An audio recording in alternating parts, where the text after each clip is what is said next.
Panginoong, salamat po sa umagang ito, sa inyong dakilang biyaya at pagmamahal po sa amin. Salamat po sa inyong pagbigay sa amin ng itong isang magandang araw upang magtipon-tipon po kami sa inyong harapan, upang makinig ng inyong banal na salita at makaroon po kami ng banal na fellowship na kasama po yung mga minamahal po namin na kapatiran. Samahan niyo po kami sa oras na ito at turuan niyo po kami ng inyong banal na kalooban at tulungan niyo po kami na maisagawa po namin ang aming matutunan sa oras na ito.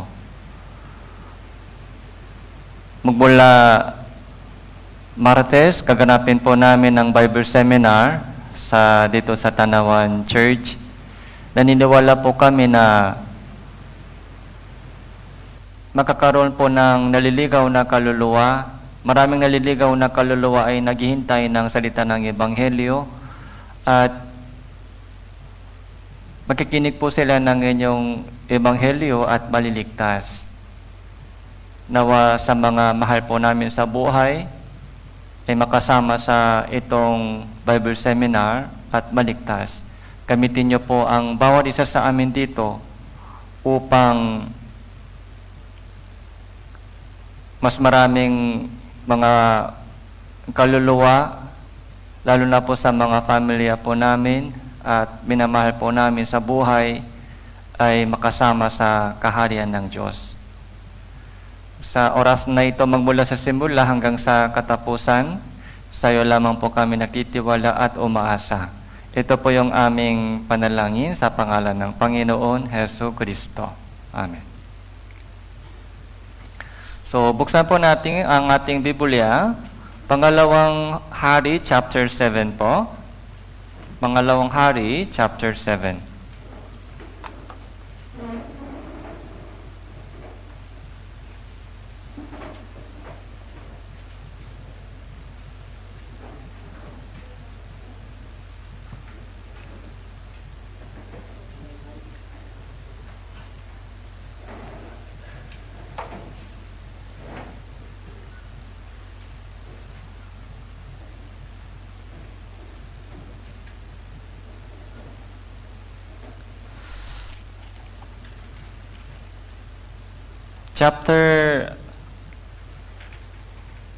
Chapter 6 po, chapter 6 verse 24.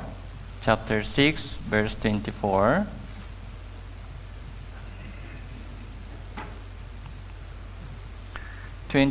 Hanggang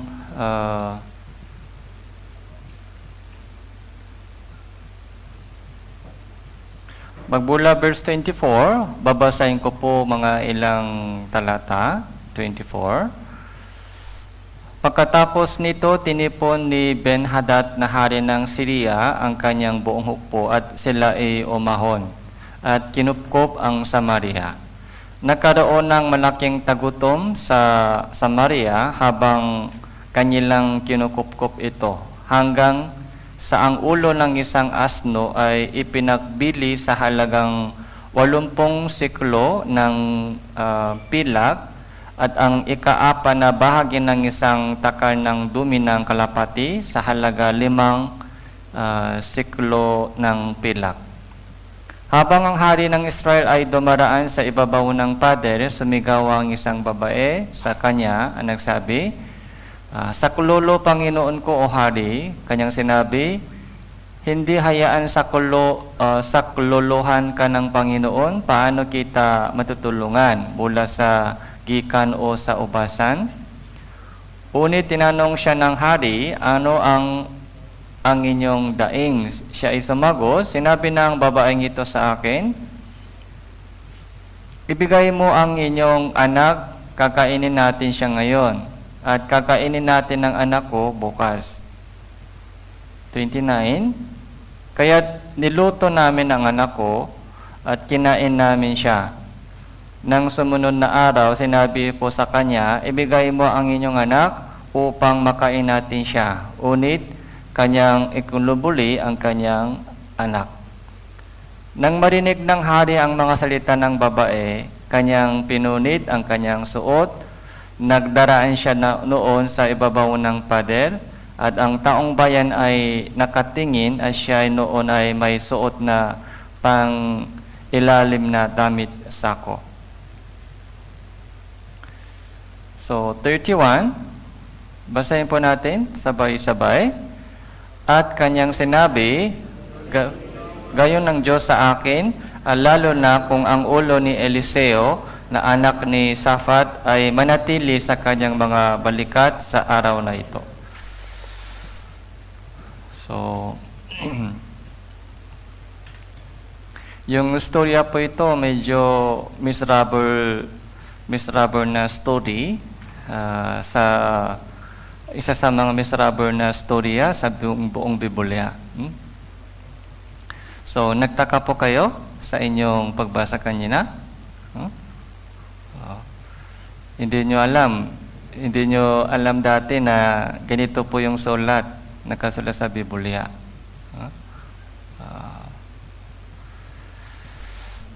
So, ito po yung nangyari sa panahon po ni Eliseo. So, maraming mga nangyari sa panahon po ni Eliseo. So, gusto ko sana chapter 6 and 7. Pero dahil kulang po yung oras, itong storya, yung tagutom sa Samaria, at kung paano po sila iniligtas ng Diyos, yun lang po yung pag-usapan po natin. Dumating sa kanila matinding tagutom. Verse 24, tinipon ni Ben-Hadad na hari ng Syria ang kanyang buong hukbo at sila'y umahon. Kinupkup ang Samaria.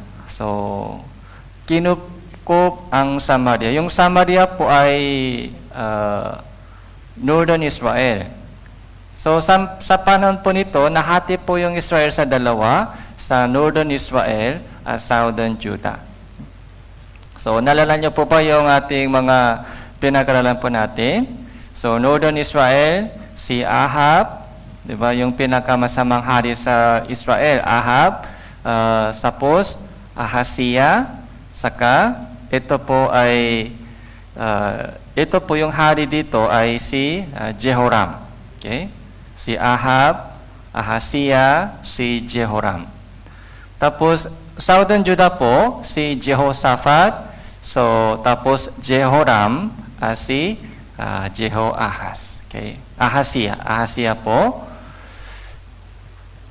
Pagsabi dito Samaria, yung Samaria po ay tumutukoy sa North Israel. Pag sinabi natin Samaria, North Israel po yun. Pag sabing Judah o Jerusalem, yung Jerusalem po ay sakop ng Judah. So, kinupkup ang Samaria. So, kinupkup, nakulungan po sila. Okay? Kaya, pag ganito po, kinupkup ang Samaria, hindi pwede pumasok yung tao, hindi pwede makapasok o makalabas. Kaya yung pagkain po ay ubos na. Dahil wala na pong supply ng pagkain. So, 25, nagkaroon ng malaking tagutom sa Samaria hanggang kanilang kinukupkup ito. Habang kanilang kinukupkup ito, hanggang sa ang ulo ng isang asno ay ipinagbili sa halagang 80 sikulo ng pilak at ang ika-4 na bahagi ng isang takal ng dumi ng kalapati sa halagang 5 sikulo ng pilak.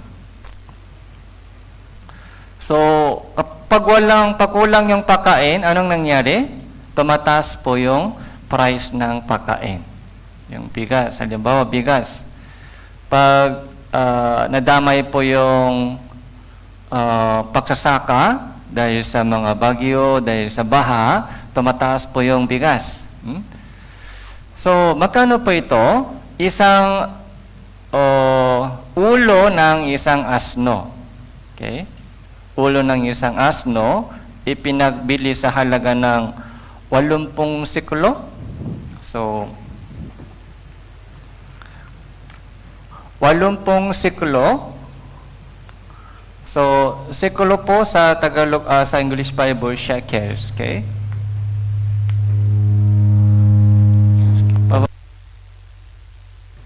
Hello? Sekulo po, 80 shekels ng pilak. Yung shekel po, 1 shekel ay 4 days labor. So, isang araw ng labor, sabi po natin, 500. So, times 4, magkano po? So, 2,000 pesos. Ito po ay 1 shekel. So, times 80, magkano po? So, magkano po ito? 160,000 pesos. Isang ulo ng aso. Aso o asno? Asno. Okay. May asno po ba dito? Kaya sabihin po natin, baka. Isang ulo ng baka. So, mahal po ba? Sobrang mahal. Ibig sabihin, ubos na yung pagkain. Kahit may pera pa, kahit may pera ka, hindi kaya mabili yung mga pagkain. Ganon kataas yung price ng pagkain. Okay. So, bigas, 1 kilo, 1 kilo rice. So, magkano po ngayon? Mga ordinaryong bigas? So, 60. Halimbawa, 60 pesos. Okay. Kung ito po ay 6,000 pesos, pwede ba bibili natin? 1 kilo bigas, 6,000. Agad. Huh? Pagtuloy-tuloy, so mari 60,000 pesos. Parang ganun po yung price dito. 1 kilo rice, 60,000 pesos. Okay? Kahit ilang buwan, magtrabaho ka, mahirap bumili ka ng 1 kilo bigas. Ubos na, ibig sabihin, ubos na yung pagkain. Okay? Isang ulo ng asno ay 160,000 pesos. Tapos, ano pa? Dumi ng kalapate, ika-apat na bahagi ng isang takal. Yung takal po ay parang isang unit sa panahon po nila, yung takal. Isang unit. Hindi po malinaw kung gaano karami. So, pero kalahat yung 1/4, ika-apat na bahagi ng isang takal ng dumi ng kalapati. So, bumibili ba tayo ng dumi ng hayop? Hindi po. So, maaari po ito yung mga dumi talaga o maaari po yung mga malapit na sa dumi ng kalapati. Pero kahit dumi, kinakain. Binibenta dahil ubos talaga yung pagkain. Magkano po? 5 sekulo ng pilag. 5 sekulo. Okay? 5 sekulo, ayon po sa itong computation, 5 sekulo ay 10,000. Kay konti. 1/4 lang. Ganun kataas. Kaya, so, ang sitwasyon po, verse 28. Isang babae ay dumaing sa hari ng Israel. Isang babae dumaing sa hari. Yung hari po ito si Jehoram. Si Jehoram po. May kaso po, may problema nangyari sa kapitbahay. So, ang kasunduhan po nila ngayon, yung anak ko, lulutuin, kakainin. Bukas, anak mo, lulutuin, kakainin. share. Yun po yung mga pinagkasunduhan po nila. Kaya ngayon, 28, ano ang inyong daing? Sabi ng babaeng ito sa akin, ibigay mo ang inyong anak, kakainin natin siya ngayon at kakainin natin ang anak ko bukas. So anak mo muna, lutuin. Anak ko bukas. So normal po ba yung takbo ng isip? Yung mga nanay dito, agree po ba kayo dito? Kahit mamatay tayo sa gutom, hindi ito mangyari. Pero hindi po normal yung takbo ng isip dahil sa sobrang gutom. Pag sobrang gutom, alam nyo po ba, magiging hindi normal yung takbo ng isip. Pag isang linggo hindi tayo kumakain, ano po ang nakikita, pumapasok sa mata? Puro pagkain. Para pagkain. Pagkain lang hinahanap at lahat ay parang pagkain.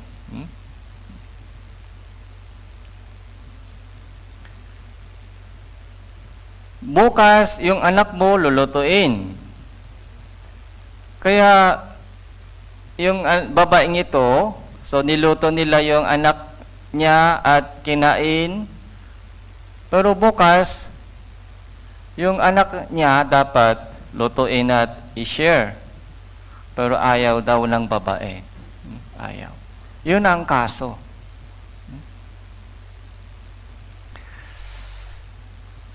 So, hindi po ito storya lang po. Ito po yung totoong nangyari. Hindi lamang po dito, pati sa panahon po ng Roma, alam po natin, nakikita po natin sa Bible Seminar, sa panahon po ng Roma, sa loob ng 5 buwan, so, di ba yung pinaligiran po ng hukbo ng Roma, yung buong Jerusalem. Kaya, walang pakain sa loob, mga 5 buwan. Kaya nung pumasok po yung sundalo ng Roma sa loob, yun po yung nakita po nila, yung kanilang anak ay kinain. Mga ilang beses po nangyari po ito sa history ng bansang Israel. Sa totoo lang po, ito po yung mga isa sa mga warning po ng Diyos sa bansang Israel. So pumunta po tayo, ilagay po natin dito yung bookmarking sa Levitico chapter 26. So Levitico chapter 26, Lumang Tipan. Verse 27.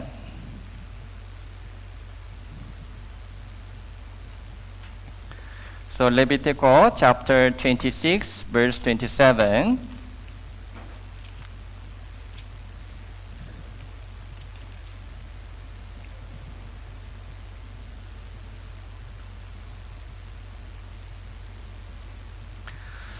So,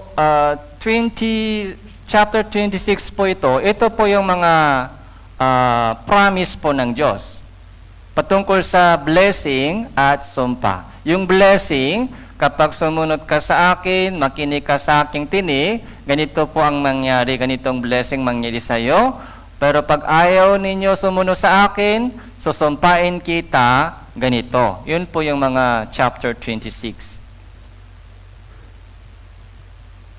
Verse 14 po, verse 14 muna.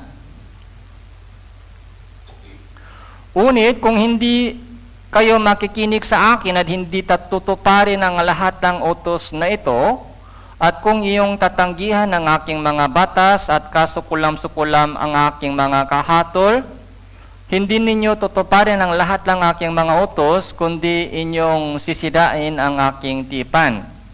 16, ay gagawin ko naman ito sa iyo.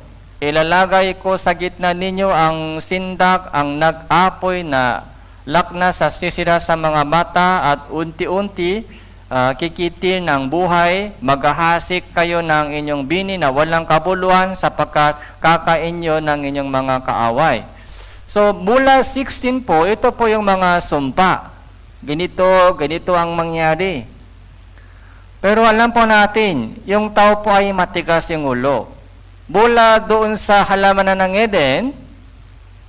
So kahit sinasabi ng Diyos sa mga tao ang salita ng Diyos, pero lagi po yung mga response po ng mga tao ayaw makinig. Matigas yung ulo, kaya si Adan po ay hindi siya sumuno sa salita ng Diyos. Sabi niya, sa araw na ikaw ay kakain yon, tiyak na mamamatay ka. Yun po yung sabi ng Diyos. Pero ano ang choice po ni Adan? Ano po yung ginawa ni Adan? So ayaw niya makinig ng salita ng Diyos. Kumain sila, tapos pinalayas po sila doon sa halaman ng Eden. Anong nangyari sa panahon po ni Noe? Anong nangyari doon sa panahon po ni Noe? So, ang buong daigdig mundong ito ay punong-puno ng kasamaan at kasalanan. So, palagi lamang masama yung kanilang isip, kaya pinarusahan po sila ng baha buong mundo. Si Noe, yung kanyang anak, asawa nila, 8 lang po naligtas. Matigas talaga yung ulo ng mga tao. Ganon din po yung mga history ng Israel. Pinili po sila ng Diyos, tapos binigyan po sila ng warning. Ganito ang mangyari sa iyo. Pero sa history po ng Israel, ano po ang nangyari? Puro sumuway. Verse 18 po. Kung pagkatapos ng mga bagay na ito, kung hindi kayo makikinig sa akin, kayo ay paparusahan ko ng higit pa sa 7 ulit dahil sa inyong mga kasalanan. 21. Kung kayo ay lalakan na salungas sa akin, ayaw makinig sa akin, magdadala ako sa inyo ng higit pa sa 7 ulit na dami ng salot ayon sa inyong mga kasalanan. Higit pa, 7 ulit, times 7, 49, times 7, pabigat na pabigat yung parusa ng Diyos. Yung mga nanay at tatay dito, kapag makulit po yung anak, anong ginagawa natin? Pag makulit yung anak, pasaway. Bakal agad? Hanapin? Hindi po. Salita na. Salita mo na. Tumaas yung boses. Hintay mo na. Nagtaas ng konting boses. Pero pag tuloy-tuloy pasaway, 1, 2, 3, kalahati. Pagpasaway pa rin, doon po hinahanap ni magulang yung pamalo. Ang tigas ng ulo mo, papaluin kita. Pero yung unang palo ay maliit lang. Hindi po bakal agad. Maliit lang. Pang-ano lang. Warning lang. Nung bata pa po ako, yun po yung ginawa ni tatay ko. Pag hinanap niya yung mga pamalo, doon po ako natatakot. Pag salita lang, so parang walang bisa. Pero pag hinanap niya yung pamalo, doon po ako natatakot dahil alam ko, sakit yung palo ni Papa. Pataas na yung level ng parusa. Yung pinaka matinding parusa po ay ano po? Verse 27 po. Kung sa kabila nito, hindi ninyo ako susundin, kundi kayo ay sasalungas sa akin, ako man ay sasalungas sa inyo na may kabaksikan at paparusahan ko rin kayo ng 7 ulit dahil sa inyong mga kasalanan. 29, basahin po natin. At kakainin ninyo ang laman ng inyong mga anak na lalaki at kakainin ninyo ang laman ng inyong mga anak na babae. Ito po yung pinakamatinding parusa ng Diyos. paulit-ulit. Patuloy-tuloy matigas. Alam niyo po ba sa ating Christian living po, yung problema po natin sa Christian living, hindi po laban sa tao. Okay? Sana, malinaw po ito sa ating lahat. Yung kahit anumang problema, meron po sa inyong Christian living, hindi po yan laban sa tao o hindi po yan laban sa sitwasyon. Lahat po ng problema po natin sa Christian living ay laban sa Diyos. Okay? Laban sa Diyos. Yung struggle po natin ay hindi po laban sa tao. Okay? Yung pagsunod po natin, obedience po natin, susunod pa tayo o hindi, so, sa harapan ng salita ng Diyos. Ang trabaho ko po ay parating lang sa inyo. Ipinaparating lang po sa inyo, ganito ang salita ng Diyos, ganito, ganito. Pero yung choice po ay nasa inyo, yung choice. Kung susunod kayo o hindi. Kung sumusunod po kayo, kung susunod po tayo sa salita ng Diyos, ay pagpapalain. Pero kung hindi, so, mangyari po yung sinabi ng Diyos sa Biblia. Kaya, ito po yung matinding level ng parusa. Kaya verse 33, kayo ay aking ikakala sa mga bansa, pagpabunutan ko kayo ng tabak sa hulihan ninyo, at ang inyong lupay na ay magiging isang ilang, at ang inyong mga lungsod ay basurahan. Ito po ay madalas po nakikita po natin sa Bible seminar. So Leviticus chapter 26 verse 33. Ito po yung natupad po ito totally nung panahon po ng Roma. Ikinala sila sa buong mundo, ikakalat kayo sa mga bansa. Kaya ikinala sila sa mga bansa. At pagpupunutan ko kayo ng tabak sa hulihan ninyo, anong ibig sabihin? Yung tabak ay huhuli. Kung saan ka man pupunta, papatain kita, ibig sabihin. So katulad po ng sinabi ng Diyos, ito po yung nangyari sa lahat ng mga bansa, ikinala sila, kung saan man sila pumunta, pinagpatay sila ng mga Gentile. So, binagbunutan sila ng tabak sa hulihan. Tapos yung kanilang lupain ay naging tigang ilang basurahan. Totally, baksak sila. Ito po yung mga parusa ng Diyos. Parusa ng Diyos. Alam niyo po ba yung mga brothers and sisters, bago dumaan po tayo sa pag-ibig, dapat dumaan muna tayo sa hustisya ng Diyos. God is love. So, of course, God is love. Pero, para makilala po natin yung totoong pag-ibig ng Diyos, dapat kilalanin po muna natin kung gaano katakot po ang Diyos. Pero sa ating panahon po, puro mga love lang, love, blessing, pag-ibig lang. Kaya wala po tayong takot sa Diyos. Yung takot po dito ay takot na may galang, respect. Ano mang sinasabi ng Diyos? Ano mang sinasabi ng Diyos sa atin? Kailangan po natin sundin. Dahil siya po ay lumikha sa atin. Siya po yung gumawa sa buong mundo, lumikha sa atin na may maluwalhating kalooban. May purpose tayo sa buhay natin. May purpose.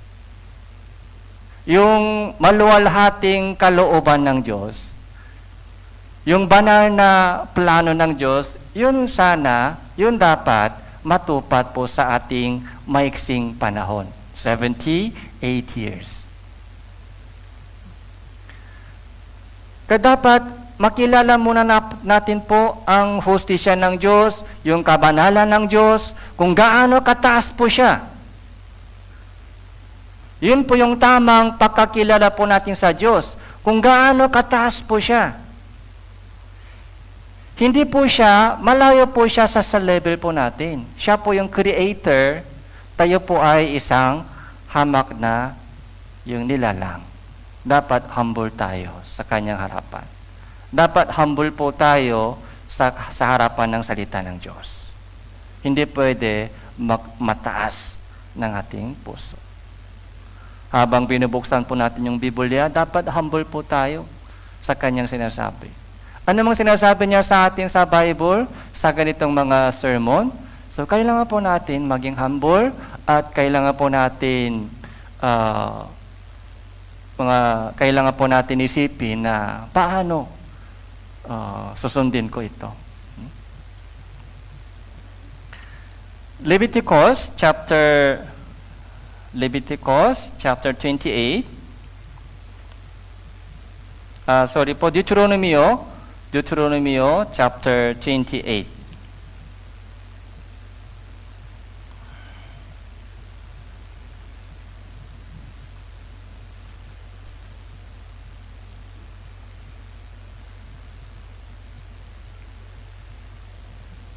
Verse 53.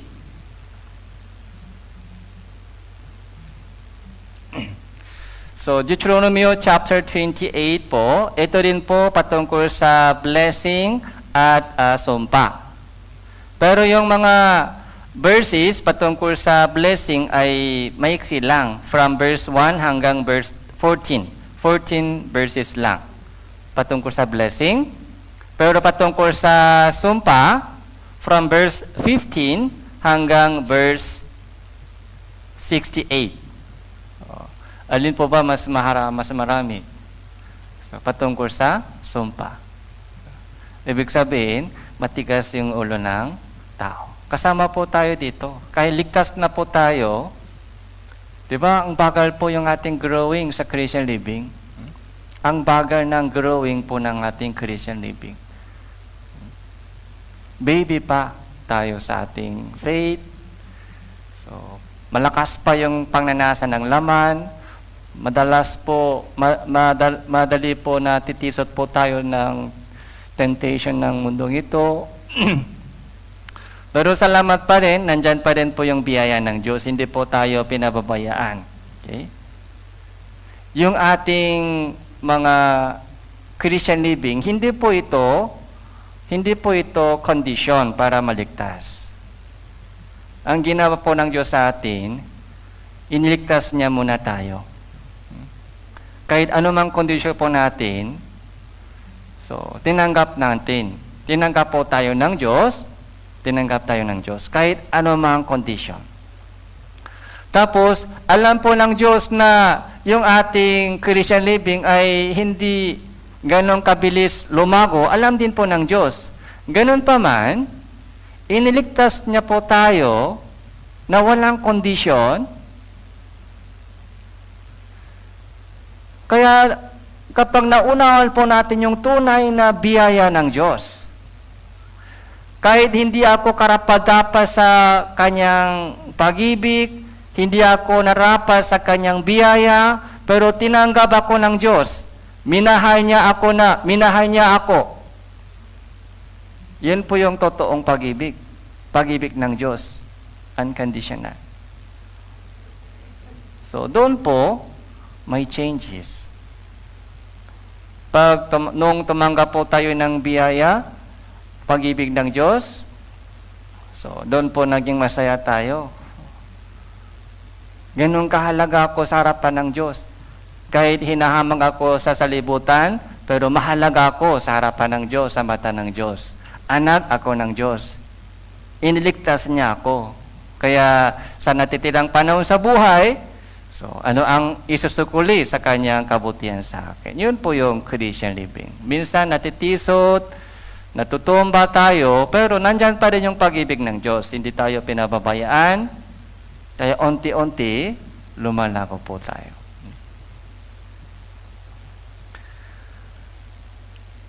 Chapter 28, verse 53. At kakain ka ng bunga ng inyong sariling katawan, ng laman ng inyong mga anak na lalaki at babae na ibinigay sa inyo ng Panginoong mong Diyos. Sa pakakupkop at sa paghihirap, na ipaparana sa iyo ng inyong mga kaaway.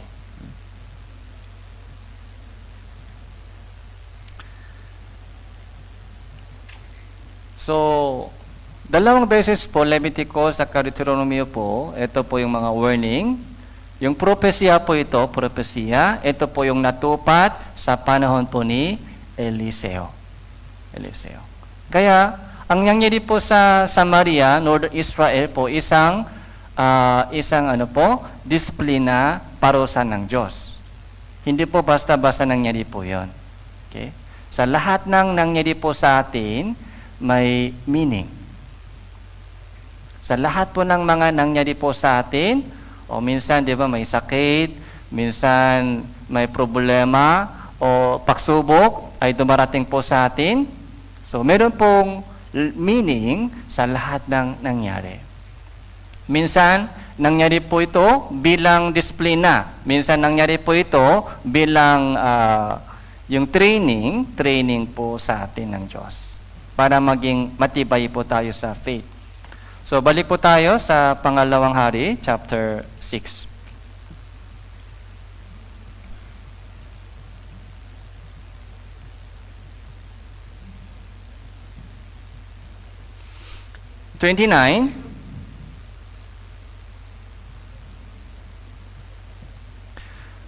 Kaya niluto namin ang anak ko at kinain namin siya.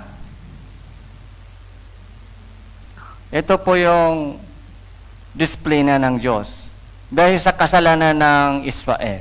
Ano po yung kasalanan po ng Israel? Lalo po mula sa panahon po ni Ahab, Ahaziah, si Jehoram. Di ba ito po yung pinaka madilim na panahon sa history ng Israel. Madilim. Okay. Sumamba sila sa mga Diyos-Diyusan, inialay po nila yung kanilang anak sa mga Diyos-Diyusan. So, kaya ito na po yung mga dumating sa kanila, disiplina ng Diyos. Kaya si Jehoram po, so mga susunod na chapter, ano po yung nangyari sa Jehoram? Si Jehoram, hari ng Israel, at si Ahaziah, hari ng Juda, lahat po sila ay pinatay ni Jehu. Jehu po yung mga isang taga-hukom sa kanila. Verse 30 po, nang marinig ng hari,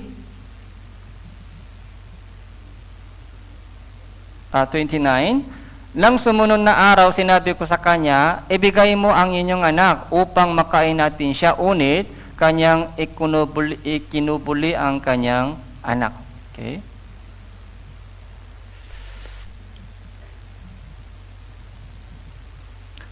So, di ba sumunod na araw, is your turn. Lulutuin natin yung anak mo, pero yung anak, ito yung babae, so takot.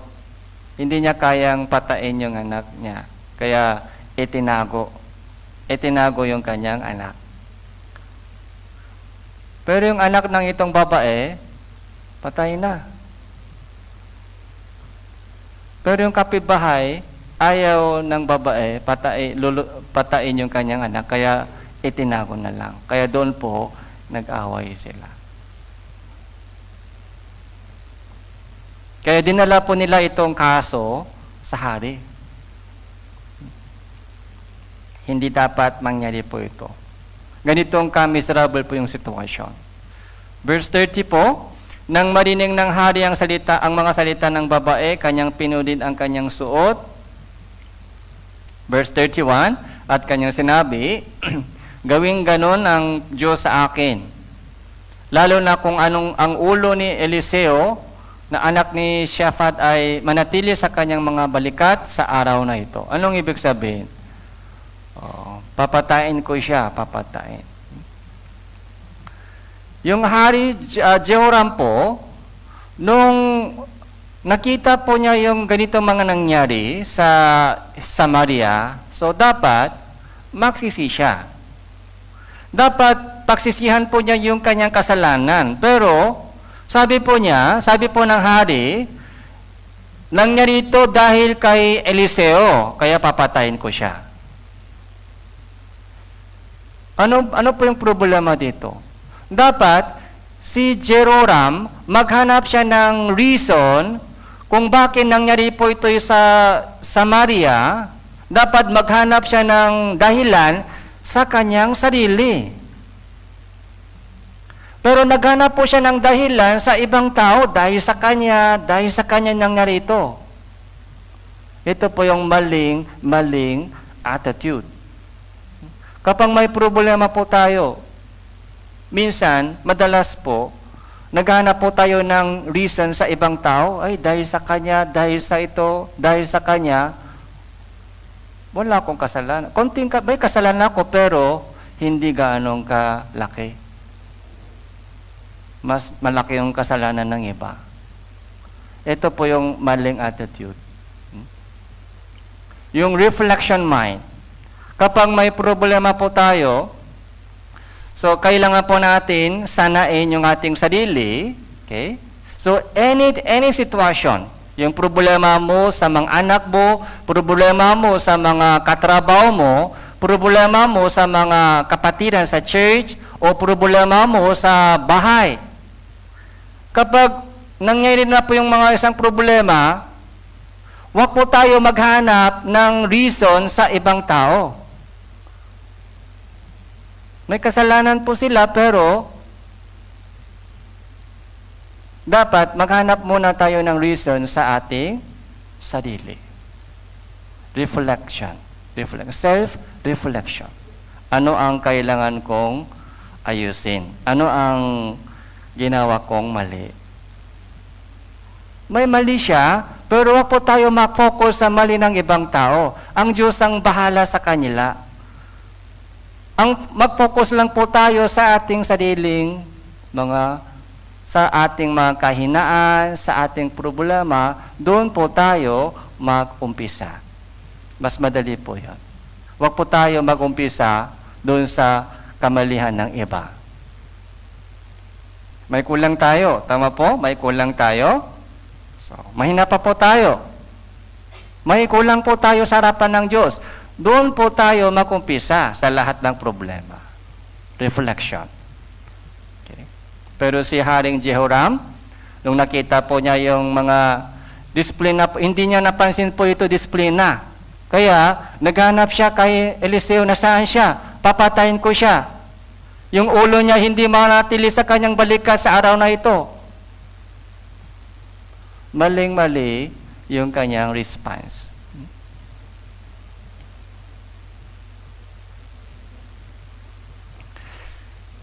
Chapter,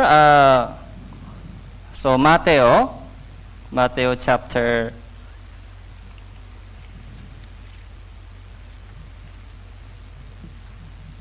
chapter 7,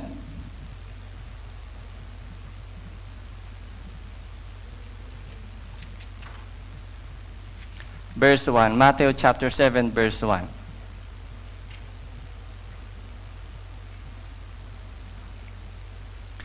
Huwag gumatol upang hindi kayo mahatulan, sapagkat sa hatol na inyong ihahatol ay hahatulan kayo. At sa panukat ng inyong isusukat, susukatin kayo. Bakit mo nakikita ang puwing na nasa mata ng inyong kapatid, ngunit hindi mo pinapansin ang troso na nasa inyong sariling mata? O paano mo nasabi sa inyong kapatid, hayaan mo alisin ko ang puwing sa inyong mata, samantalang mayroon troso sa inyong sariling mata?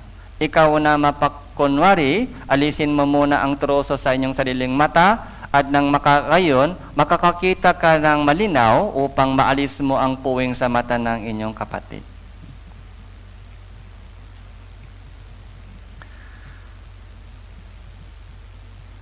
So, ito po yung mga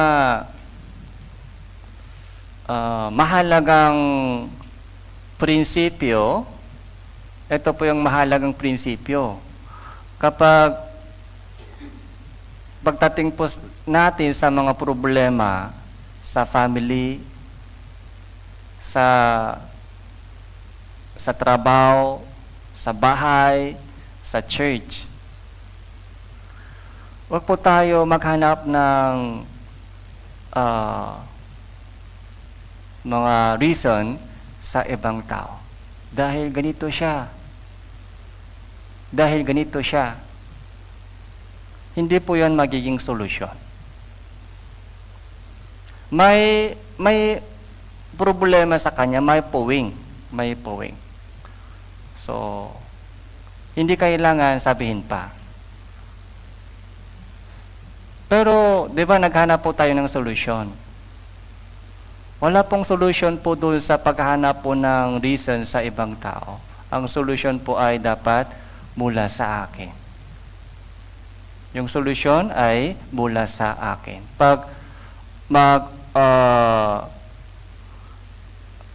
alisin po natin yung mga troso sa ating mata, aminado po tayo na meron po tayong kahinaan, aminado po tayo na meron akong mas malaking kasalanan, mas malaking problema, okay? Doon po, lumalambot po yung ating puso. Lalambot po yung ating puso, tapos maawa po tayo sa bawat isa. Mercy. Maawa po tayo sa bawat isa. Maawa. May kasalanan po sila, may kasalanan, may problema. So what? Maawa tayo sa kanila, maawa. Kawawa naman po, lahat tayo. Okay. Tinanggap po tayo ng Diyos. Okay. Tinanggap po ng Diyos yung ating kahinaan. Naawa po siya sa atin. Kaya ligtas na po tayo dahil sa kanyang kahabagan, masaganang biyaya. Biyaya.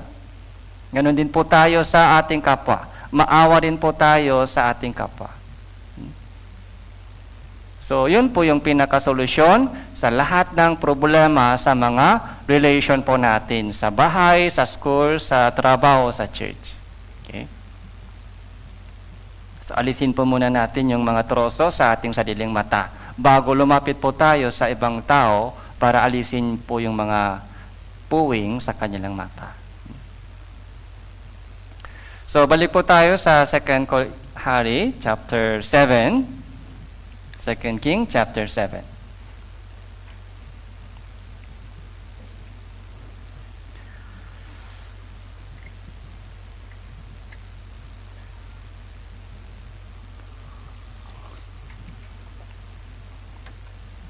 Verse 1, uni sinabi ni Eliseo, pakinggan ninyo ang salita ng Panginoon, ganito ang sabi ng Panginoon, bukas, sa ganitong oras, ang isang takal ng piling harina ay ipagbibili ng 1 siklo at ang 2 takal ng sebada sa 1 siklo sa 7 bayan ng Samaria. So, sabi po ni Eliseo, bababa yung price ng pagkain. Yun po yung sabi niya. Bababa yung price ng pagkain bukas. Okay? Bukas, sa ganitong oras. 1 takal ng piling harina, ipagbibili ng 1 siklo. Sabi ko, 1 siklo po ay mga 2,000 pesos. Pero, compare po sa unang presyo sa chapter 6, yung price po ito ay mura talaga, mura. Ibig sabihin, bababa yung price ng pagkain. Kaya mawawala yung matinding makakaroon ng yung pagkain bukas. Yun po yung promise po ng Diyos. Kaya through Eliseo. Malulutas yung problema mo hanggang bukas. Yung problema ng bansang ito ay mawala hanggang bukas. Yun po yung prophecy ng Diyos through Eliseo. Verse 2, nang makagayon, ang punong kawal na sa kanyang kamay ay nakahilik ang hari, ay sumago sa tao ng Diyos, kung mismo ang Panginoong ang gagawa ng mga dungawan sa langit, ito na kaya iyon. Unit kayang sinabi, makikita mo iyon ng inyong mga mata, unit hindi ka kakain mula roon. So, isang punong kawal po ay isang officer na Ang hari po ay nakahilik sa kanyang kamay. Yung hari ay tiwala sa itong officer, yung punong kawal. Nung narinig po niya yung sinabi ni Eliseo na bukas sa ganitong oras, yung bababa yung price ng pagkain. Nung narinig po ito ng isang kawal, punong kawal, sabi po niya, paano mangyari yun? Wala tayong pagkain. Paano bababa yung price ng pagkain? Kahit mismong Panginoon gagawa ng mga dungawan sa langit. Ano po yung dungawan sa langit? So yung dungawan sa langit, ano po yung dungawan? Bintana. Tama po, bintana? Yung dungawang sa langit.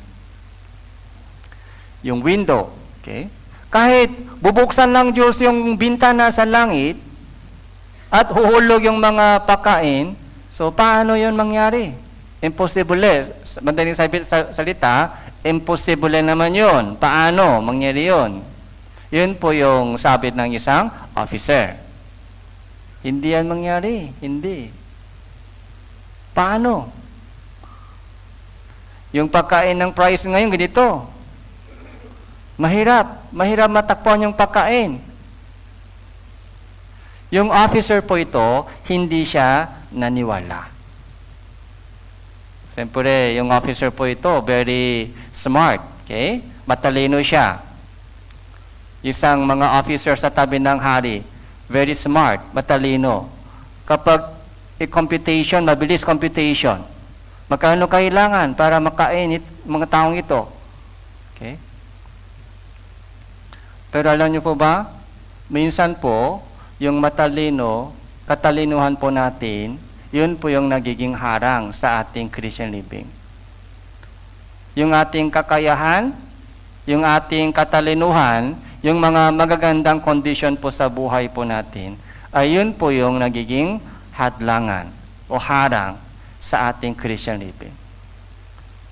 Okay. Ganoon din po sa panahon po ni Jesus, 5,000 tao, 5,000 tao, walang pagkain. Ang pagkain lang po doon ay isang 2 ista, 5 tinapay. Kaya ang bilis po kinompute ni Philip. Okay? Panginoon, kahit 200 denaryo ay kulang para sa daming taong ito. 200 denaryo ay kulang. Kinompute niya agad kung makano kailangan para sa 5,000 tao. Pero sabi po ng Panginoon, huwag kang mag-alala. Maniwala lang sa akin. Okay, ako ang gagawa ng paraan. Kaya pinaupo sila, tapos na binigyan po, ibinahagi sa kanila, ipamigay sa kanila yung mga tinapay, ista, hanggang kumain sila at mabusok. Hindi pa ubos yung pagkain. Miracle po ito, miracle. Sa Diyos po ay walang imposible. Sa tao, so, mahirap, walang paraan, walang idea. Pero sa Diyos, walang imposible. Ang tanong po, handa ba tayo? Handa ba tayo ibigay yung mga nasa atin? Gagamitin po ng Diyos yung mga galing po sa atin. Kahit 2 ista lang, Panginoon, 1 tinapay lang, okay lang, ibigay mo sa akin. Dahil dito yung mga tinapay mo. Yun po yung hinihingi ng Diyos sa atin. Panginoon, 1 ista lang, okay lang, dalhin dito yung ista mo. Okay lang, dalhin dito yung mga tinapay mo. Okay lang, dalhin mo dito yung mga gulay mo. Yun ang gagamitin ko. Yung sacrifice mo, yun ang gagamitin ko.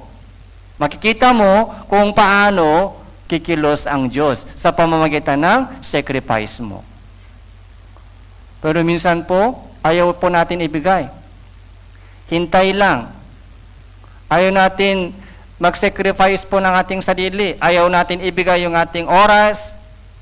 Ayaw natin ibigay yung ating katawan. Ayaw natin ibigay yung ating mga sarili sa harapan ng Diyos.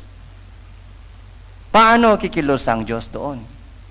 2 ista, 5 tinapay, yun po yung hinahanap ng Diyos sa atin.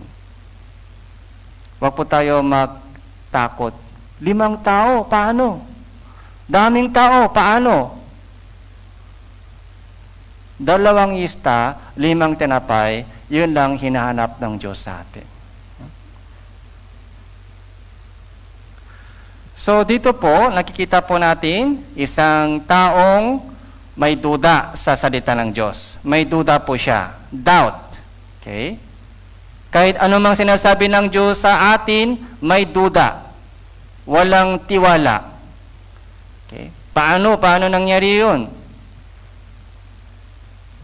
Sabi ng Diyos sa kanya, makikita mo yun. Makikita mo, pero hindi ka kakain. Ano pong ibig sabihin? So, malalaman po natin mamaya. Yung itong kawal, so makikita po niya, pero hindi siya kumain. So, pinatay siya ng Diyos. Verse 3 po, nung ay meron 4 na ketongin sa pasukan ng pintuhang bayan at kanilang sinabi sa isa't isa, bakit naupo tayo dito hanggang sa tayo ay mamatay? Kung ating sabihin, pumasok tayo sa lunsod, ang tagutom ay nasa lunsod at mamatay tayo doon. At kung tayo ay uupo dito, tayo ay mamatay din.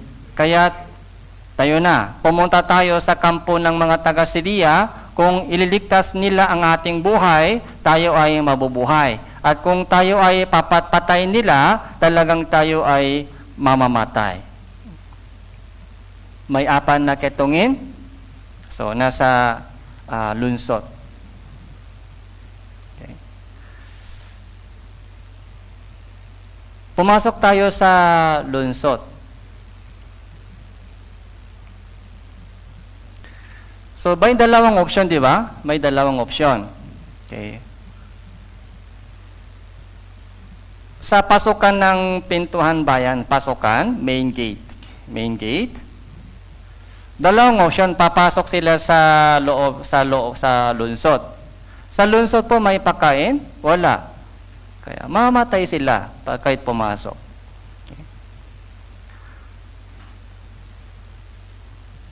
Kung nandito, upo tayo dito, kung dito lang tayo upo, mamatay pa din o hindi? Mamatay pa din. Kaya ang decision nila ay pumunta tayo sa kampo ng taga-Siria. Kaaway sila, kalaban. Kampo ng kalaban. Pupunta tayo doon. May pagkain. So, may risk. Ano po yung risk? Baka papatayin nila tayo. Papatayin. Kasi kaaway. Kung dito tayo, mamatay. Kung pupunta tayo sa kampo ng Syria, so, kung papatayin nila tayo, mamatay tayo. Pero kung kahit dito tayo, mamatay pa din. So, ano po yung gagawin po natin sa ganitong sitwasyon? Uupo lang at mamatay? O kahit papaano, itry lang. Itry na pumunta sa kanila. May pagkain doon. Ano po yung option po natin? Isipin po natin. Okay. Ano, upo lang dito at maghintay hanggang mamatay? So, kung may paraan, itry. Why not? Itry. Kahit may risk. May risk, okay? I-try natin, i-try. Yun po yung mga choice niya. Tara na, pumunta tayo sa kampo ng taga-Syria. Dito po, pansinin po natin, kung ililigtas nila ang ating buhay. Okay? Kung maawa sila sa atin, ito po yung mahalaga. Okay? Paano ililigtas po nila yung ating buhay? Awa. Kung walang awa, patay. Kung mayroon awa, buhay. Nagtiwala po sila sa awa. Okay? Kung ililigtas nila ang ating buhay, tayo ay mabubuhay. Kung papatay nila tayo, wala tayong magagawa, patay na lang. Pero, itry natin, itry. Yun po yung choice po nila. Kaya pumunta po sila sa kampo ng taga-Syria. Ano po yung nangyari? Ano po yung nakita po doon? So, nung dumating po sila sa kampo ng taga-Syria, walang tao. Lahat po ng mga pagkain, yung mga gamit, so naiwan, pero walang tao. Kaya nagtaka sila, nagtaka. Bakit ganito? Nagtaka. Ang nangyari po, di ba? Verse 6 po, ito po yung ginawa ng Diyos. Ito po yung pakilos ng Diyos. Verse 6, basahin po natin ito ng sabay-sabay. 3, 2, 1. Sapagkat ipanarinig ng Panginoon sa hukbo ng mga taga-Syria ang dagundong ng mga karawahe, ng mga kabayo, ang dagundong ng isang malaking hukbo. Kaya sinabi nila sa isa't isa, inupahan ng hari ng Israel laban sa atin ang mga hari ng mga Heteo, ang mga hari ng mga Ehipsyo upang sumalakay sa atin. Anong ginawa ng Diyos? Ipinarinig ng Panginoon sa hukbo ng mga taga-Syria ang dagundong ng mga karwahe, ng mga kabayo, ng dagundong ng isang malaking hukbo. Sound system. Ginamit ng Diyos. Yung sound. Dagundong ng mga karwahe, kabayo, malaking hukbo.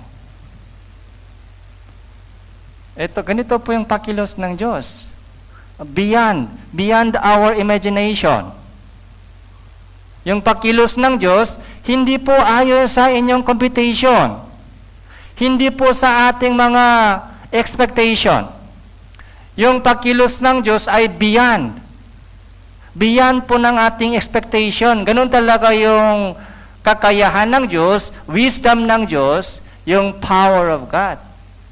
Huwag po kayo makulungan ng inyong sariling isip. Hanggang kailan makulungan kayo ng sariling isip? Ay, ganito ako. I-try mo. Kahit may risk, i-try natin. Makikita mo kung ano po ang ginawa ng Diyos sa buhay mo. Ipinarinig ng Diyos yung mga dagundong ng mga karwahe, hukbo. Okay? Kaya takas po sila. Nagsitakas. Kaya lahat po ng mga kabayo, asno, yung mga pagkain, iniwan po nila.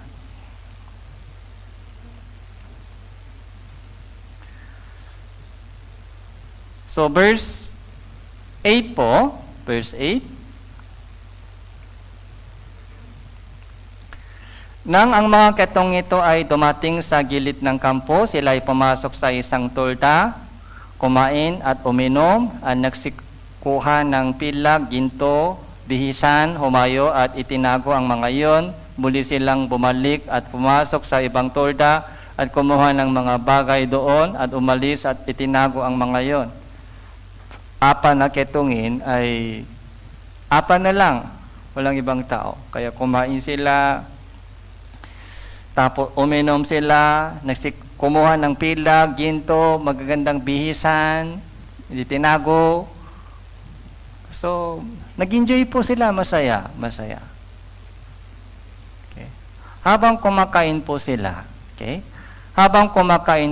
at masaya, ano po ang pumasok sa kanilang isip? Habang kumakain po sila, ano po ang pumasok sa kanilang isip? Masaya kami dito, busok na kami. Paano po sila, yung mga kababayan ko, na nasa lungsod, gutom sila ngayon. Hindi nila alam na ganito pala. Okay? Masaya kami, busok na kami. Pero yung mga pamilya ko, yung mga anak ko, yung mga magulang ko, yung mga kapatid ko, Yung mga kaibigan ko, yung mga mahal ko sa buhay ay nasa gutom pa rin. Hindi nila alam na may pagkain dito. So doon po, may mission po sila. Okay? Verse 9. Basahin po natin ito ng sabay-sabay. Verse 9, 3, 2, 1. Pagkatapos ay sinabi nila sa isa't isa, hindi tama ang ginagawa natin. Ang araw na ito ay araw ng mabuting balita. Kung tayo ay mananahimik at maghihintay ng liwanag sa kinaumagahan, parusang aabot sa atin. Tayo na ngayon, umalis na tayo at ating sabihin sa sambahayan ng hari. So, ano po yung sinabi po nila? Hindi tama. Hindi tama ang ating ginagawa. Anong kasalanan po nila? Okay? Nagsinungaling ba sila? O nag-away sila dito? Hindi po ito patungkol sa mga morality. Yung mga moral, wala dito moral. Sabi po nila, mali yung ating ginagawa ngayon. Yung mga sambahayan ng hari, yung kababayan namin, ay nasa gutom pa rin. Hindi nila alam na may langit, may impyerno. Hindi nila alam yung mabuting balitang ito. Okay? Patungo sila sa impyerno ngayon. Alam natin na patungo tayo sa langit. Parang apanakitungin po tayo. Masaya tayo. Kumain po tayo, nag-enjoy po tayo doon sa ginawa ng Diyos. Nag-enjoy po, masaya po tayo doon sa ginawa ng Diyos sa atin. Isang totoong ligtas na Kristyano po, kapag ligtas na po, mula nung araw na ligtas po siya, dapat ganito ang isipin po natin. Dapat ganito po yung ating isipin. Hindi tama ang aking ginagawa. Mabuting balita, alam ko na yung mabuting balita, magandang balita, good news, na hindi nila alam. Nasa kahirapan sila, patungo sila sa impyerno, hindi nila alam may langit at may impyerno. Kung ganito sila mamamatay, hindi sila makakasama sa langit. Sabi niya, kung tayo ay mananahimik. Tahimik lang. Yun po yung kasama-sama. Tahimik tayo. Pag tahimik tayo, yun po yung kasamaan sa harapan ng Diyos. Okay. At hintay lang hintay. Okay. Maghintay ng liwanag sa kinaumagahan. Baka mamatay mamayang gabi. So, bakit hintay pa hanggang bukas? Baka maroon pong mamatay mamayang gabi sa gutom. Dapat, ngayon, tayo na ngayon. Hindi pwede, sabihin po natin, next time na lang, next time. Next time, baka mamatay siya bukas. Okay? So, ito po yung mga puso ng isang taong ligtas. Mabuting balita, news. Okay. Kaya itong apan na ketongin ay bumalik po sa lungsod, tapos ipinaalam sa mga kababayan, sambahayan. So, ligtas din po sila. Okay. Ito po, apan na ketongin po ay itong simbolo ng ligtas na Kristyano. Okay. Dating sinner, pero ligtas na. Bilang isang taong ligtas, yung trabaho po natin, ano po? Okay. Ibahagi po, iparating po sa kanila yung magandang balita para hindi sila mapapahamak.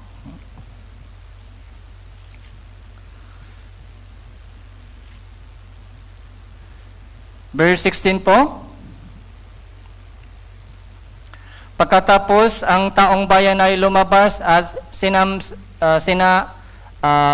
sinamsaman ang kampo ng mga taga-Siria, kaya't ang isang takal ng mainam na harina ay naipagbili ng 1 sikulo at ang 2 takal ng sebada ay 1 sikulo ayon sa salita ng Panginoon.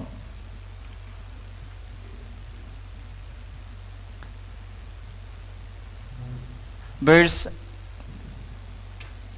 18 po, at nangyari gaya ng sinabi ng tao ng Diyos sa hari na sinasabi, ang 2 takal ng sebada ay may pabili ng 1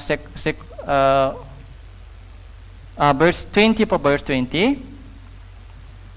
Kaya yun ang nangyari sa kanya sapagkat tinapakan siya ng taong bayan hanggang sa namatay sa pintuang bayan. Yung mga officer na nagsabi, paano mangyari yun? Kahit bubuksan ng Diyos yung bintana ng langit, hindi yan mangyari, imposible. Siya po yung tinatakan ng taong bayan at namatay. Hindi po siya, nakita po niya sa mata, pero hindi po siya kumain ng pagkain. Hindi po nakasama sa blessing ng Diyos dahil sa kanyang duda.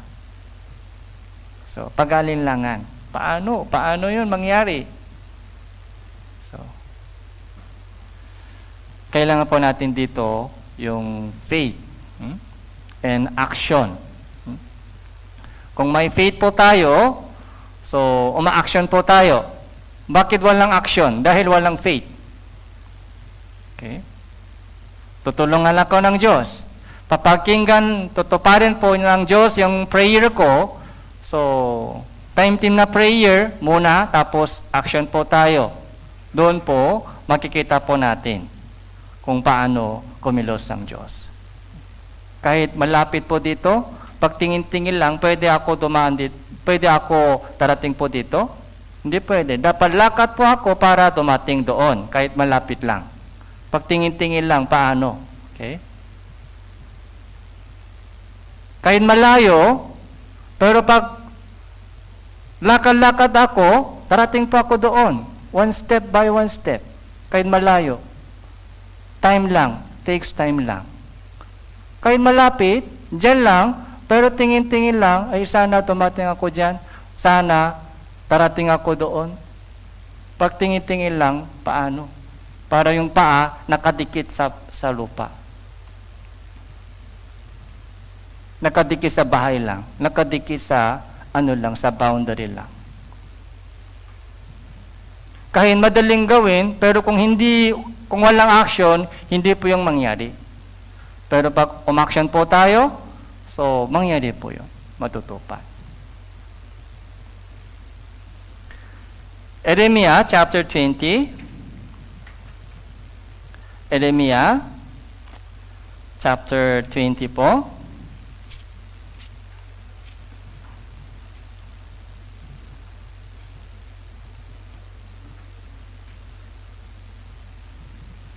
Verse 1.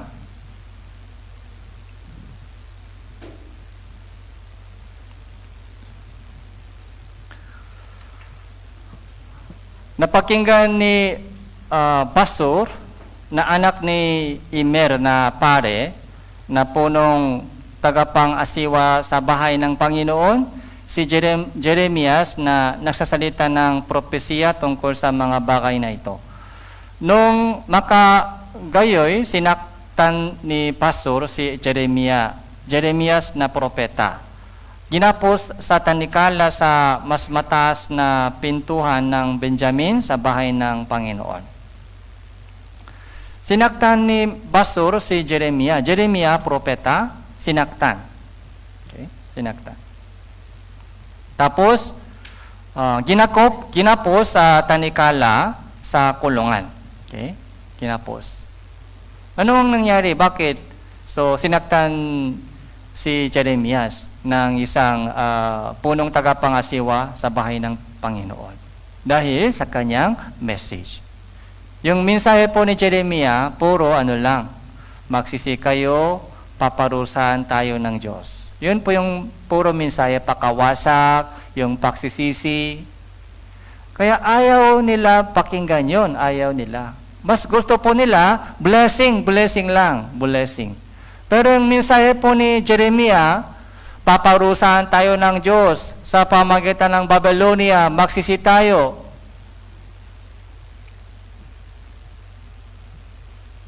Verse 7 po, verse 7. Kaya si Jeremiah po, pag lagi po ganito nangyari kay Jeremiah, sinasaktan, sinasampal, kinukulungan, masaya po ba si Jeremiah? Masaya? Minsan, pagod din po siya, pagod. Nanghihina din po si Jeremiah, pagod. Minsan, iniisip niya, ay, tahimik lang ako. Ayaw ko magsasalita, tahimik lang ako. Kasi, sinasampal ako lagi, sinasaktan ako lagi, inuusig nila ako. So, pinatatawanan ako lagi dahil sa mensahe. Salita ng Diyos. Hindi po welcome. Hindi po ini-welcome po ng mga tao. So, verse 7 po, O Panginoon, dinaya mo ako ay nadaya, mas malakas ka kaysa akin. Nanaig ka, ako ay nagiging katatawanan buong araw. Tinutuya ako ng bawat isa. Sapagkat tuwing ako ay magsasalita, sumisigaw ako, inisinisigaw ko karahasan at pagkawasak. Sapagkat ang salita ng Panginoon ay naging pagkutya at kadustaan sa akin sa bawat araw. Verse 9. Basahin po natin, 3, 2, 1. At kung aking sasabihin, hindi ko na siya babanggitin o magsasalita pa sa kanyang pangalan. Waring sa aking puso ay may nag-aalab na apoy na nakakulong sa aking mga buto. At ako'y pagod, nasa kapipigil dito at hindi ko makaya.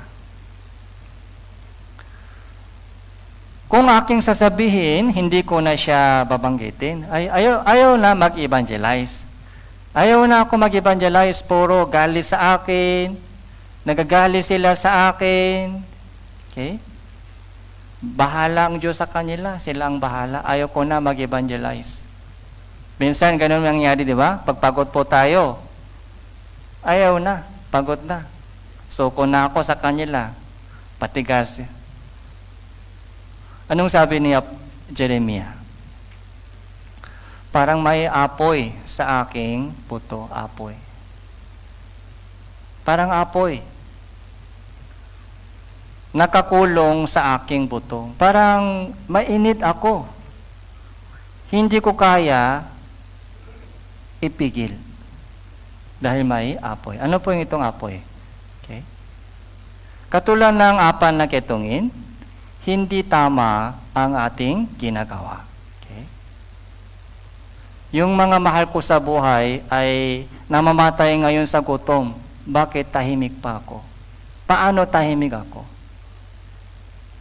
Hindi dapat tahimik at maghintay sa kinabukasan. Ngayon, dapat pumunta sa kanila at magpaalam sa kanila. Parang apoy na sa aking buto, pagod na ako sa kapipigil dito, hindi ko makaya. Bubuksan ulit. Kahit ayaw pa din, kahit galit pa rin sila sa akin. Kahit ayaw pa rin po nila makinig, nagagalit pa rin sila sa akin, pero hindi ko kayang mapigil yung ating sarili. Evangelize ulit. Bubuksan ulit yung bibig. Itong Bible seminar, may Bible seminar tayo. Umaten ka. May target po ba tayo sa yung evangelism? So, kung walang target po kayo sa itong Grand Bible Seminar, so, kailangan po natin, isipin po natin mabuti kung tama ba yung ating ginagawa. Okay? Katulad po ng yung mga apan na ketungin, sabi po nila, hindi tama yung ating ginagawa. Sa Grand Bible Seminar, malakas po yung pagkilos ng Diyos. Kaya lahat po ng mga kapatiran dapat sama-sama with prayer, panalangin, tapos hanggat maaari, so gagawa ng paraan para isama po dito yung mga mahal po natin sa buhay. Yun po yung tama sa harapan ng Diyos.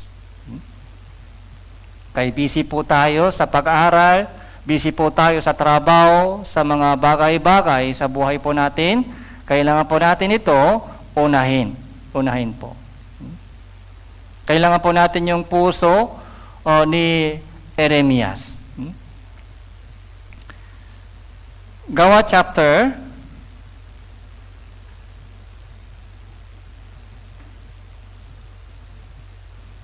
1 Korinto chapter 9. 1 Korinto chapter 9.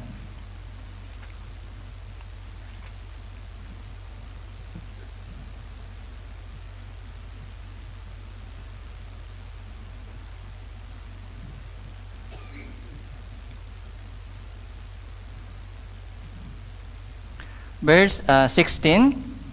1 Korinto chapter 9 verse 16.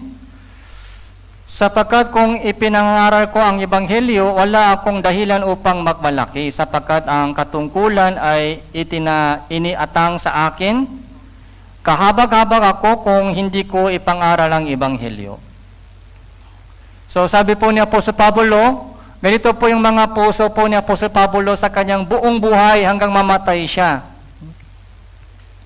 Kahabag-habag ako kung hindi ko ipangaral ang ebanghelyo. Yung ebanghelyo, ito yung reason kung bakit buhay pa ako sa mundong ito, yung ebanghelyo. Gawa chapter 20 verse 24, sabi po niya, hindi ko itinuring na mahalaga ang aking buhay sa aking sarili. Okay? Yung buhay ay hindi na mahalaga sa akin. Ano ang mas mahalaga sa buhay ko?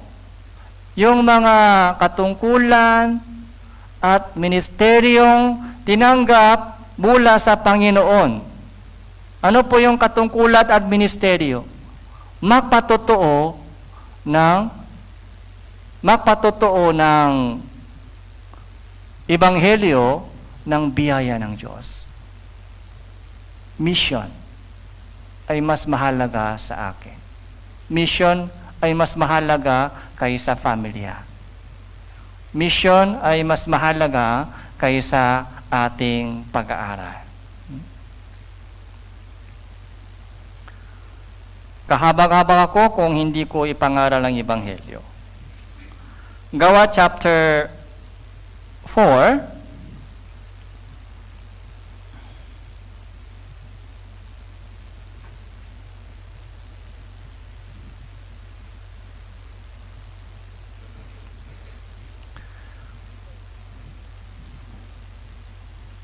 Chapter 1, Gawa chapter 4 verse 1, Gawa chapter 4 verse 1, habang si Pedro at si Juan ay nagsasalita pa sa taong bayan, lumapit sa kanila ang mga pare, ang pinuno na sa templo at mga Saduseo, na lupang nayayamot, sapagkat nagtuturo sila sa mga tao, nagpapahayak na kay Jesus ay may muling pagkabuhay sa mga patay. Yung mga Pariseo, yung mga pinuno sa templo, yung mga pare, ay lupang nayayamot. Nayayamot, ayaw. Lupang umaayaw po sila. Laban kay Pedro, dahil sa kanilang mensahe. Ano po yung mensahe po ni Pedro? Tungkol kay Jesus. Si Jesus ay muling binuhay sa mga patay. Muling binuhay sa mga patay. Ito po yung napakahalagang mensahe sa mga tao na natatako sa kamatayan. Tako sa kamatayan, tako sa sakit, tako sa gutom, tako sa mga kulang sa buhay. Pero sabi po ni Pedro, si Jesus ay muling binuhay sa mga patay. Resurrection and buhay na walang hanggang sa langit. Ito po yung mensahe na kinakailangan sa lahat ng tao.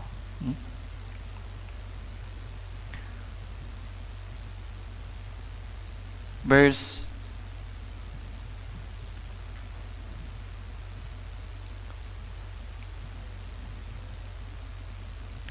20. Verse 20 po, basahin po natin, 3, 2, 1. Sapagkat hindi maaari hindi naming sabihin ang aming nakita at narinig. Sinabi naman po ni Pedro, kahit sinaktan po sila, pinalo sila, inusik sila, mga galit, ayaw, okay lang. Dahil, sabi po niya po sa Pedro, alam namin yung katotohanan. Yung katotohanan nito ay dapat iparating sa iyo. Kahit ayaw man o hindi. Hindi maaari hindi namin sabihin ang aming nakita at narinig. Bakit? May apoy nakakulong sa aming buto. May apoy na nakakulong sa ating buto, nag-aalap na apoy. Yung apoy ng itong ebanghelyo. Kung tahimik lang, parang sasabog ito. Kaya nagtataka po ako minsan sa mga kapatiran na tahimik lagi. Tahimik lang, tahimik. At naghintay lang hanggang kinaumagahan. Paano po? Baka mamatay po sila mamayang gabi. Kailangan po natin unahin po ito. Ezekiel chapter 3. So, Lumang Tipan, Ezekiel.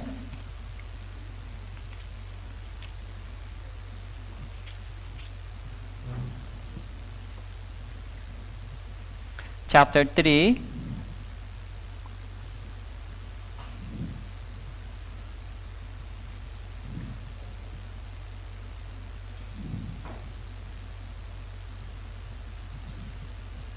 Verse 17 po, Ezekiel.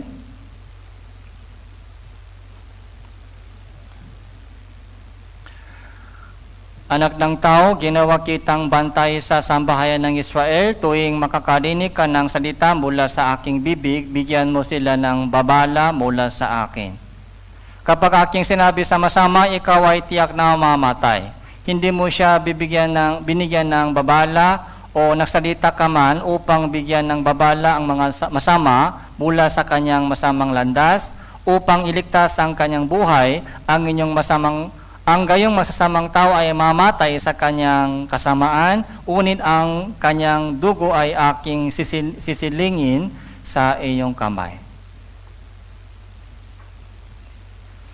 Anong sabi dito? Ang kanyang dugo ay aking sisingilin sa kamay mo. Kung tahimik ka at hindi ka magbigay ng warning sa kanila, at kapag namatay po sila at napahamakan, sisingilin. Okay. Yung dugo, yung bakit napahamak sila? Dahil hindi ka nagbigay ng warning sa kanila. Sisingilin sa inyong kamay. Verse 19 po, gayunmay, kung inyong balaan ang masama at sila hindi tumaliko sa kanyang kasamaan o sa kanyang masamang lakatman, siya'y mamatay sa kanyang kasama, unit iniligtas mo ang inyong buhay. Verse 27 po, unit kapag ako ay nagsalita sa inyo, aking ibubuka ang inyong bibig at inyong sasabihin sa kanila, ganito ang sabi ng Panginoong Diyos, siya ay makikinig, siyang makikinig ay makinig, at ang tatanggi ay tumanggi, sapagkat sila ay isang mapaghimaksik na sambahayan. Siyang makikinig ay makinig. Yung ayaw, ay hindi makikinig. Nasa kanila po yun, yung choice. Yung trabaho po natin ay dapat bigyan sila ng chance na makinig. Dapat dalhin po sila sa harapan ng words of God. I-try po natin evangelize. I-try po natin imbitahan po sila. Kung ayaw na talaga, so wala po tayong magagawa. Dalhin po sila dito, nakinig po sila, pero ayaw maligtas. Nasa kanila yung mananagot po sila sa kanilang choice. Pero yung mga mahal po natin sa buhay, hindi pwede tayo sumuko sa isang beses lang o pangalawang beses hanggang maligtas po sila. Habang buhay pa po tayo, hindi pwede sumuko tayo sa kanila. Okay? Makinig man sila o hindi, ayaw man o hindi, so tuloy-tuloy po tayo sa ating evangelism. So ngayon po, pinag-aralan po natin tungkol sa panaketungin sa panahon po ni Eliseo. So manalangin po tayo. Salamat po Panginoon sa inyong mensahe po sa oras na ito. Tulungan niyo po kami Panginoon sa aming pag-iimbita sa mga mahal po namin sa buhay. Sa aming sarili kung walang kasamang pakilos ng Panginoon, wala po kaming magagawa. Naniniwala po kami na hinahanap mo Panginoon ang mga naliligaw na kaluluwa na naghanap ng katotohanan. Gamitin niyo po ang bawat isa sa amin dito upang maabot po sila ng tunay na ebanghelyo. Ito po yung aming panalangin sa pangalan ng Panginoon Hesus Kristo. Amen.